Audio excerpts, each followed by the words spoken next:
El ser humano emite alrededor de 40 gigatoneladas, una gigatonelada son 1.000 millones de toneladas, de dióxido de carbono por combustibles fósiles cada año. Los científicos han calculado que si emitimos 500 gigatoneladas más la temperatura del planeta, subirá 2 grados Celsius con respecto a la que tenía al comienzo de la revolución industrial. Calculan que es la subida máxima que podemos permitirnos antes de que la mayoría de las bioregiones de la Tierra sufran peligrosos efectos, que también afectarían a la producción de alimentos para las personas. Hay quien se pregunta hasta qué punto serán peligrosos esos efectos, pero ya es mayor la cantidad de energía solar que se queda en el sistema de la Tierra que la que sale, alrededor de 0,7 vatios por metro cuadrado de la superficie terrestre. Esto significa un ascenso inexorable de las temperaturas medias, y una temperatura húmeda de 35 grados matará personas, aunque se quiten la ropa y se pongan a la sombra. La combinación de calor y humedad impide que el sudor disipe el calor. Y la muerte por hipertermia es el resultado esperable. Y se han registrado temperaturas de bulbo húmedo de 34 grados Celsius desde el año 1990, una vez en Chicago. Así que el peligro parece bastante evidente. Por lo tanto, 500 gigatoneladas. Pero mientras tanto, la industria de los combustibles fósiles ya localizado lo que representarían 3.000 gigatoneladas de dióxido de carbono en reservas de combustibles fósiles en el subsuelo. Esas concentraciones de combustibles fósiles son vistas como activos por parte de las empresas que las han encontrado, y los estados en los que se encuentran las consideran recursos nacionales. Solo una cuarta parte de estas reservas pertenece a empresas privadas. El resto es de los estados. El valor hipotético de las 2.500 gigatoneladas que deberían quedarse enterradas en el suelo, calculado utilizando el precio actual del petróleo, es del orden de 1.500 billones de dólares. Parece bastante posible que esas 2.500 gigatoneladas de dióxido de carbono acaben considerándose una especie de activos abandonados, pero mientras tanto habrá gente que intente vender o consumir la parte que posee o controla mientras pueda hacerlo. Solo lo imprescindible para ganar un par de billones de dólares, se dirán. No la parte importante, la que nos empuja hacia el borde del abismo, solo un poquito. El pueblo lo necesita. Las 19 organizaciones más grandes que harán eso serán en orden de tamaño, de mayor a menor: Saudi Aramco, Chevron, Gazprom, ExxonMobil, National Iranian Oil Company, BP, Royal Dutch Shell, Pemex, Petróleos de Venezuela, Petrochina, Peabody Energy, ConocoPhillips, Abu Dhabi National Oil Company, Kuwait Petroleum Corporation, Iraq National Oil Company, Total S.A., Sonatrach, BHP Billiton y Petrobras. Unas 400 o 500 personas tomarán las decisiones ejecutivas de esas organizaciones. Serán las buenas personas, políticos, patrióticos, preocupados por el destino de sus queridos conciudadanos, directivos concienzudos y trabajadores, quienes cumplirán las obligaciones que han adquirido con sus juntas y accionistas. Hombres en su mayor parte, padres de familia casi todos, con estudios y buenas intenciones, pilares de su comunidad, generosos donantes para obras de caridad. Cuando entran en una sala de conciertos se estremecen con la sombría majestuosidad de la Cuarta Sinfonía de Brahms. Querrán lo mejor para sus hijos. El Ministerio del Futuro de Kim Stanley Robinson. Capítulo 8 este. ¿Cómo va, Tommy? ¿Qué tal? Todo bien por acá. Bueno, no tengo el libro acá, pero igual estuve un buen rato leyéndolo hace 2 años. Igual trabajé con el libro, entonces igual lo tengo eh, fresco en algún sentido, porque lo transformé esa lectura en un paper académico. para la universidad. Así que bien entretenido el libro, lo encontré. Em, no sé si tal vez podríamos empezar por ahí, que así como a nivel de gusto personal, porque una cosa es como los temas que vamos a hablar, que las temáticas.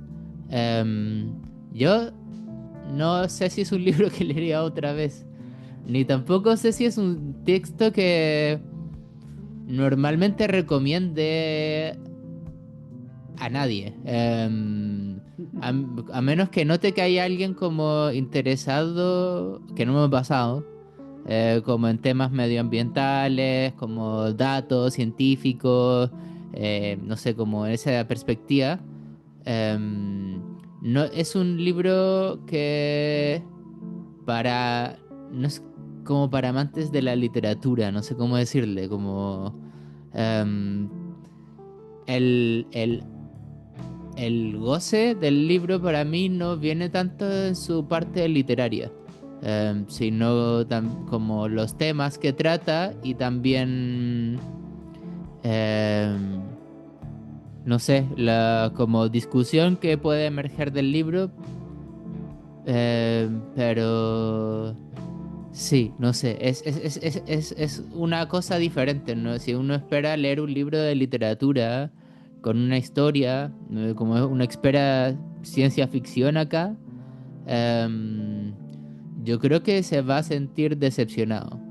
Entonces no hay que leerlo con esas expectativas de que uno va a leer una historia entretenida o profunda, no sé, no apunta necesariamente a eso el libro.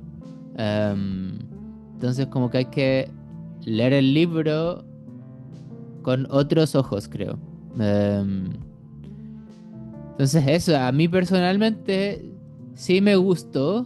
Lo encuentro muy interesante, los temas que pone. Creo que la narrativa va en función del mensaje, totalmente. em, y no viceversa. Em, entonces, claro, me recuerdo más de los temas que de momentos del libro. Entonces tuve como que recordarme un poco ahora, ¿verdad? Que se llama así, le pasaba esto y ella también, no sé. Son dos personajes, Frank y Mary, y el libro es larguísimo. No sé cuántas páginas tiene en tu edición, como... Sí, casi 600, pero Sí, bien con letra chica y más encima, sí. sí. Creo que Mm, el mío tenía como 800 páginas, sí. Em, sí, Así que grande. eso sí. No sé qué te pareció a ti el libro, así como a nivel más personal. Sí. Mira, eh, me gustó, me gustó mucho el libro.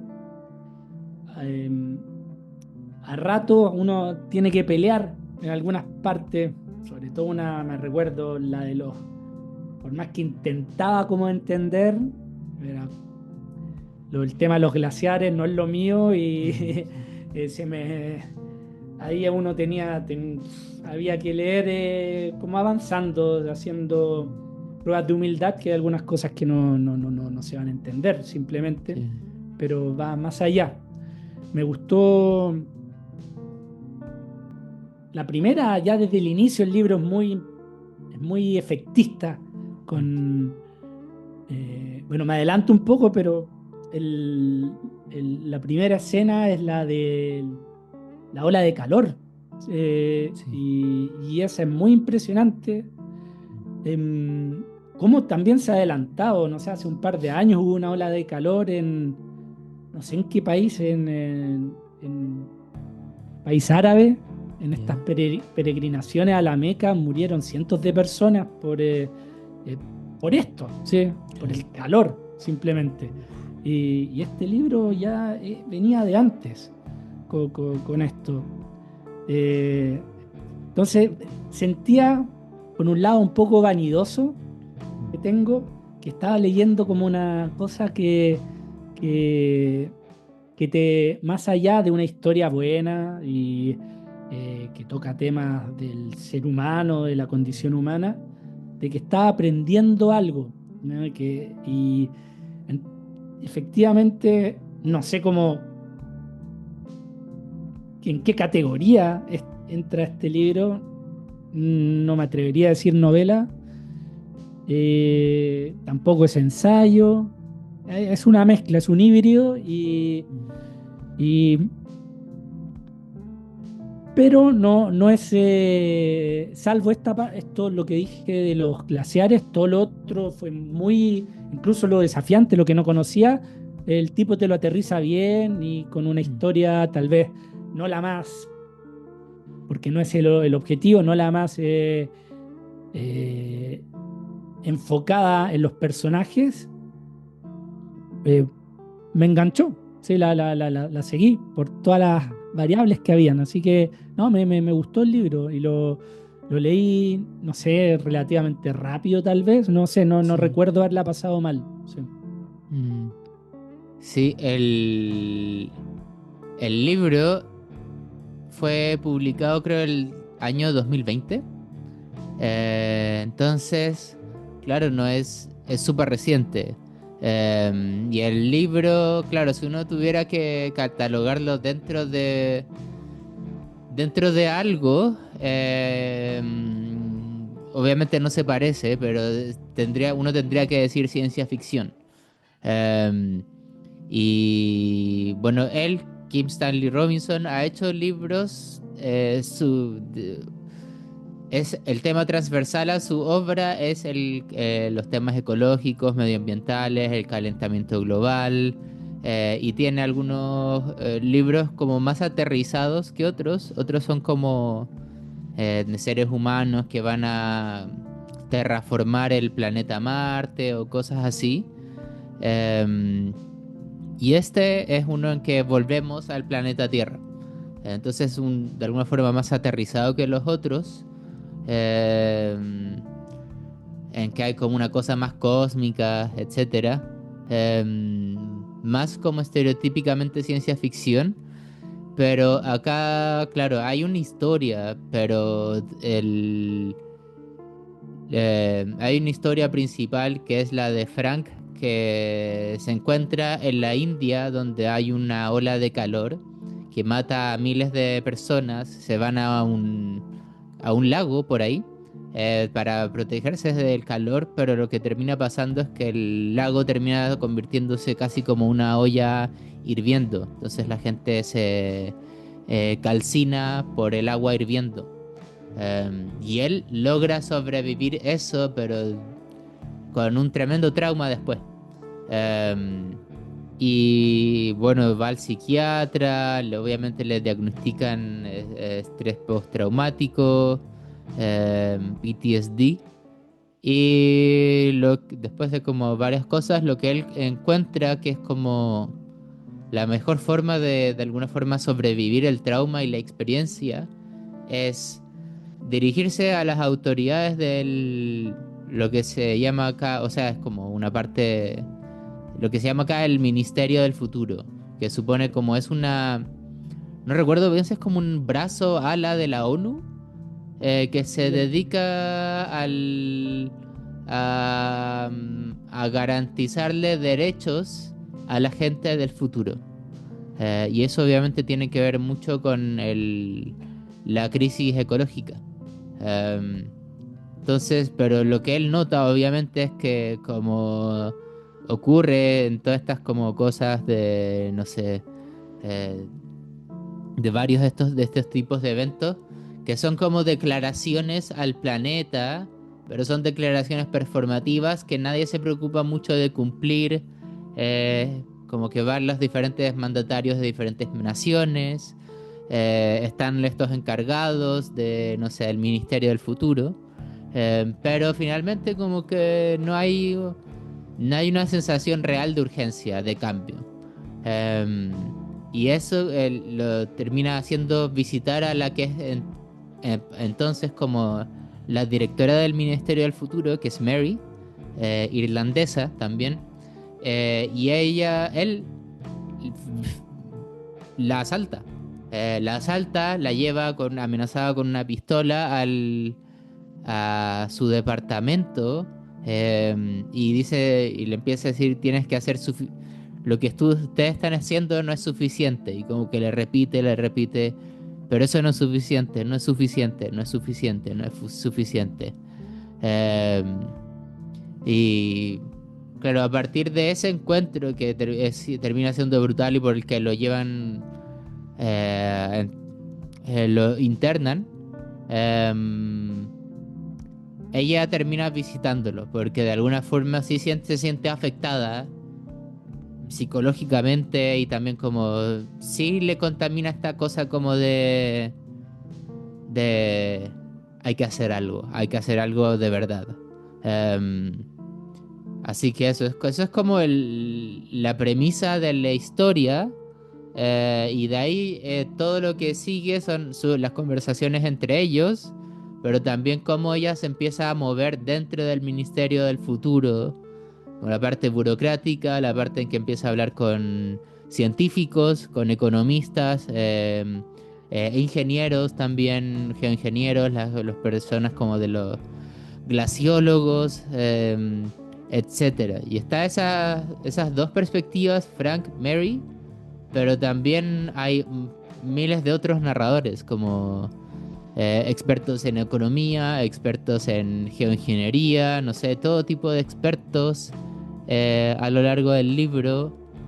Em, y también, no sé si te recordás, hay como unos, como, no sé cómo decirles, como medios como capítulos que son como acertijos, como que dice, em, no sé, no se me ocurre como ningún ejemplo, pero como es el sol, por ejemplo. Yo ilumino la tierra, yo con mi ser, no sé, las flores crecen. Y ahí uno se da cuenta, es el sol. Em, y hace ese juego con hartas cosas como em, el planeta Tierra, no sé, y con diferentes cosas así, que son como, no sé, si uno piensa como una novela convencional, no, tal vez le quitarían todos los otros como, ¿por qué necesitamos todos estos expertos? ¿Por qué necesitamos como estos acertijos? Pero es parte de también, es como una propuesta diferente de, si es que sigue siendo una novela, es como una diferente tipo de novela, como que está repensando, yo creo, la novela en el siglo XXI. Así que esa es como la trama principal para que tampoco se pierdan tanto. Em, sí, no sé si quería ahí conversar como sobre algunos de los temas acá también, porque son muchos, Sí, siento. sí, sí. Sí, es verdad, este libro es coral, entonces lo que decís tú no se me había ido pero lo recordé, si hay algunos episodios y son más bien cortitos. Eso hay 106 en- episodios, capítulos, y a mí hay algunos temas que hoy justamente leí, por ejemplo, que un tipo en California quemó eh, la bodega donde trabajaba. Sí, ¿Um? sí, Sí, no sé si tú lo viste lo o vi, te sí. leyó, te llegó por ahí. Un tipo de 29 años y acusando a sus empleadores de que tienen que pagarles más. ¿Sí? Como esa era un poco la, la consigna, es una anticapitalista, son héroes Sí. anticapitalistas. Pues, y ese fenómeno ya es el segundo que veo, no sé, en el último año y medio. El otro, alguna vez lo hablamos en tu casa, me recuerdo, lo de Luigi Mangione, ese el tipo Sí. que había asesinado bueno, una persona con un cargo alto no me acuerdo qué empresa, pero era en Unite, bueno, una empresa importante de en Nueva York, Eh, entonces esto ya está pasando y va a seguir pasando y se va a acelerar y estamos entrando en una etapa que, no enten- que se van a manifestar con monstruos, me refiero como en el sentido más de la palabra, que son para mostrar, ¿eh? Sí. Eh, algo extraño de que, porque estamos, yo creo, entrando, y él lo muestra muy bien eruditamente, como en un periodo como del fin del capitalismo como conocemos. Y y van a aparecer estas manifestaciones de ecoterrorismo, y como muestran en el libro, y van a haber todo tipo de primos y de familiares de esto. Y lo encuentro fascinante, porque por el tema vemos las soluciones más legales o de canalizadas a través de las instituciones, Mm. a través de Mary, que ella es la que, bueno, lo representa, lo encarna, y hay entrevistas con gente de todo índole, y cuando se logra entender que hay tal vez como podría funcionar algo es a través de una cambiar lo que significa el valor de las cosas, que es el dinero. Y a mí lo que recuerdo es que eh, me pareció tan genial de que eh, los países que tienen bosques, por ejemplo, o las comunidades que han cuidado sus bosques, eh, se, Brasil, creo, por el tema de las Amazonas, se transforma en un país rico de un día a otro cuando implementan estos cambios, empiezan a implementar estos cambios. Porque, bueno, nos ayuda a todos, por el oxígeno y por las plantas que consumen ese CO2. Entonces, bueno, ese tema lo encuentro notable, y me intriga saber cómo este libro va a seguir envejeciendo Sí. aún mejor. Mm. Sí. Sí, recuerdo que bueno, ahí, claro, hay como todo un tema ahí de las reformas. Como que pareciera como lo más aparente es que es un libro reformista, de que mediante las instituciones y el trabajo de las autoridades dentro de las instituciones que el cambio se lleva a cabo. Por Mary, por toda la gente, por las reuniones que tiene con la gente de los bancos centrales desde las diferentes naciones. Em, Vemos que igual es un trabajo súper desafiante, y es muy importante que la gente que esté dentro de estas, como no entre los bancos centrales, pero la gente como Mary, como no sé, como que está trabajando para el cambio, se tome esto con una cierta como una cierta urgencia. Sí, es una novela utópica, pero no como uno piensa que es la utopía en el sentido de como que nos instalamos en el día después del mañana en que llegamos a la sociedad perfecta. No, esto es no la sociedad perfecta, sino 800 páginas de cómo se llega a eso, del camino Sí. a. Y todas las decisiones, conversaciones incómodas, todos los pequeños fracasos que hay en estas interacciones. Y acá vemos como que hay una resistencia, como una miopía total de las autoridades políticas también. Y específicamente de la gente, los tecnócratas también. Y específicamente la gente que trabaja en los mercados financieros. Em, Como que no pueden entender, o sea, no es que como que cognitivamente sean estúpidos, como que simplemente como que no, solo actúan en torno como a salvar a los bancos, pero el futuro del planeta no les importa. Em, Como que no sé, de repente como cuando tuvieron que salvar a los bancos, no sé, tiraron una montonada de plata, mm, pero da el ejemplo ella, pero cuando ahora que hay que salvar el planeta, como no, como no es nuestro trabajo salvar el planeta. Entonces pareciera como que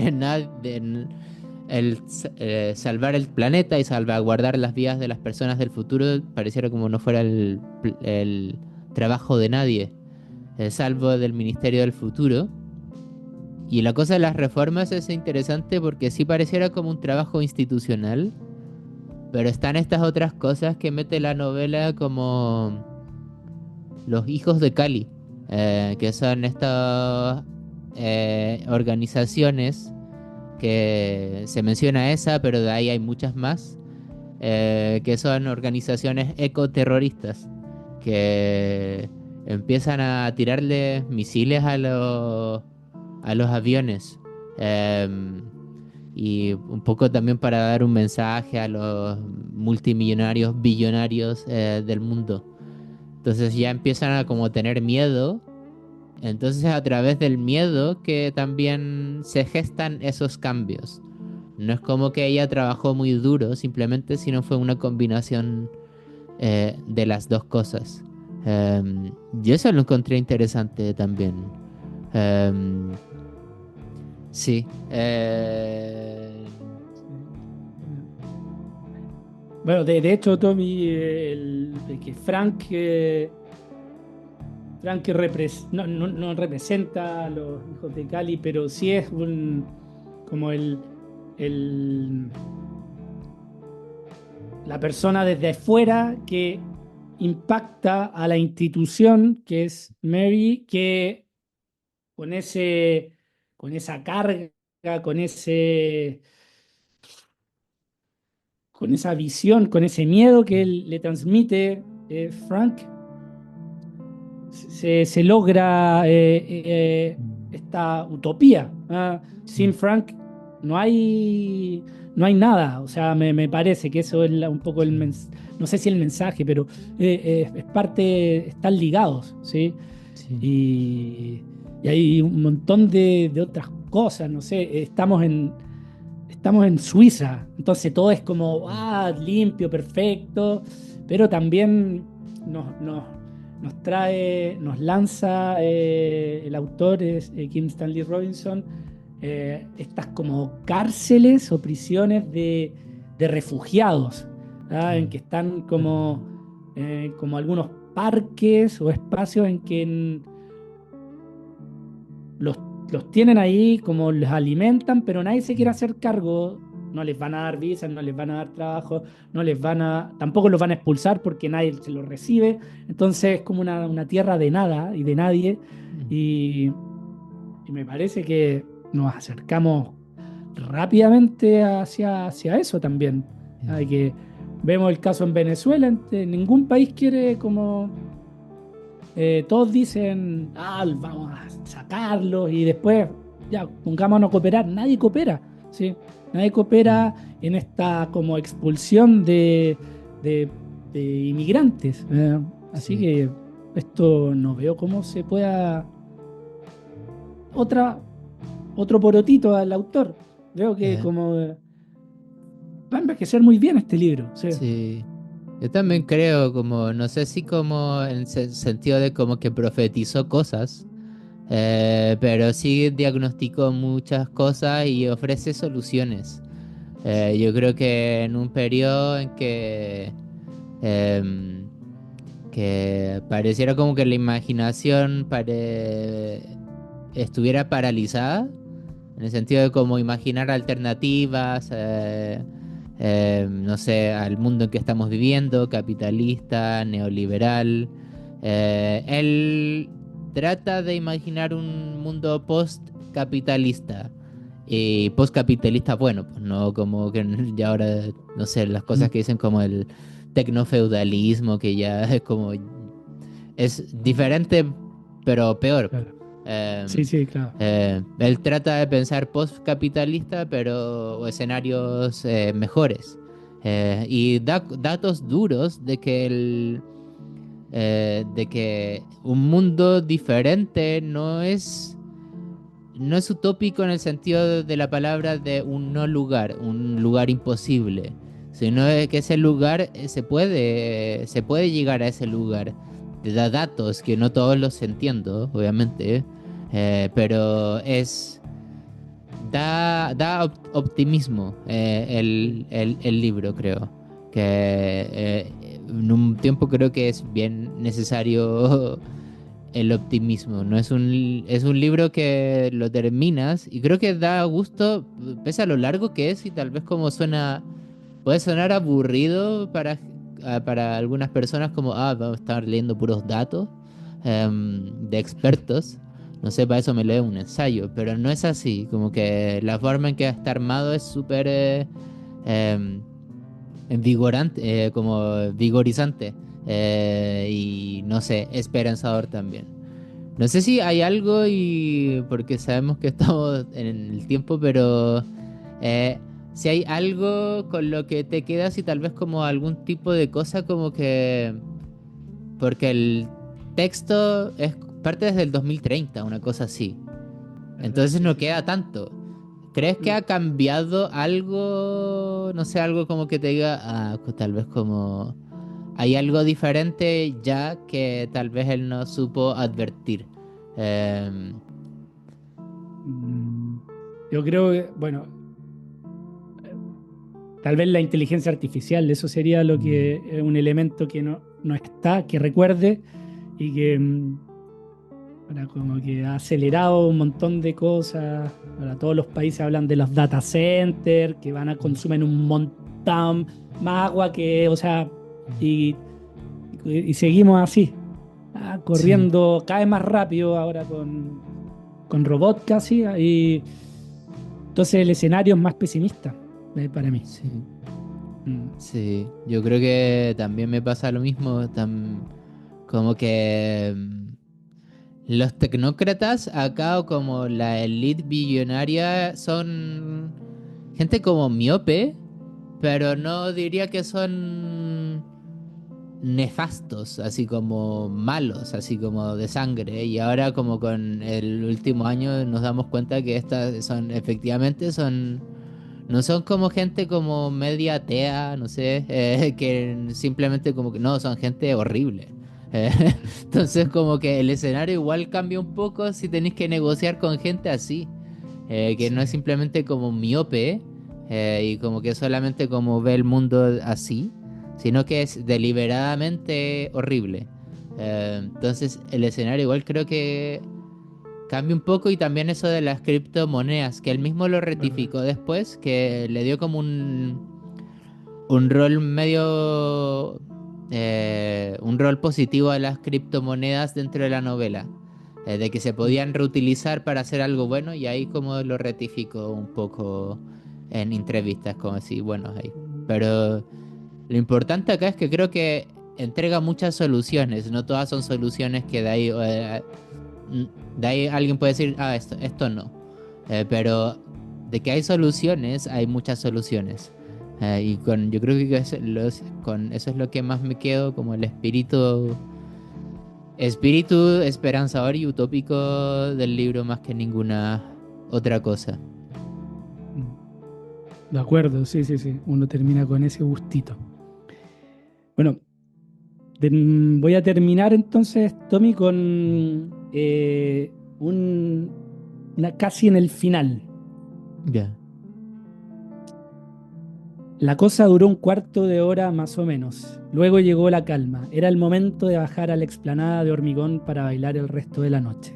¿Lo habíamos hecho bien? Nos habíamos fundido con todos los demás seres sensibles del planeta para traer al mundo una nueva religión de la tierra que lo cambiaría todo. Ahora éramos todos hermanos y hermanas como siempre nos habían dicho que deberíamos ser. Es difícil saberlo. Da la impresión de que solo habíamos hecho el mono. Pero los monos son hermosos. Todos estos animales y aves que utilizamos para describir nuestros estados de ánimo y nuestras acciones son perfectamente apropiados porque todos juntos formamos una familia, como nos decía la nueva religión. Y puesto que los seres vivos compartimos 938 pares de base de ADN fundamentales, supongo que es verdad. Así que sí, bajamos y bailamos toda la noche, poseídos por la euforia. Y cuando el cielo clareó y se acercaba el amanecer y nos enviaron a todos a saludar al nuevo día y a casa para que cada uno hiciera lo que tuviera que hacer ese día, pusieron la canción de Israel Kamakawiwo Ole, en la que junta Somewhere Over the Rainbow y What a Wonderful World, una sensiblera canción hawaiana que todos podíamos cantar mientras nos marchábamos de allí y que estaríamos tarareando el resto del día. Luego leí que la gente decía que había sentido de verdad ese momento en el que en todo el mundo entonaban las mismas palabras de alabanza y devoción. Afirmaban que había sido como si una descarga eléctrica te recorriera el cuerpo o algo así.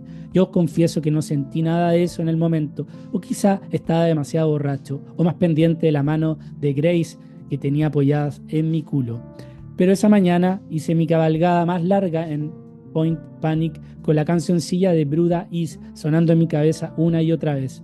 Qué mundo más maravilloso de verdad. Y salí volando de la ola justo antes de que se cerrara y permanecí suspendido en el aire sobre ella, con el agua salpicándome la cara y no vi el arco iris Ewakikai porque yo estaba dentro de él. Entonces es cuando lo sentí. Por supuesto, no es algo que ocurra cuando yo quiera o que esté programado. La gracia divina no funciona así. Te toca cuando menos te lo esperas. Es algo que ocurre de improviso, pero tienes que estar abierto a ella. Así que quizás en mi caso sucediera con un ligero retraso respecto a la ceremonia sagrada, que de todos modos está quizá fuera mi cabalgada por la ola.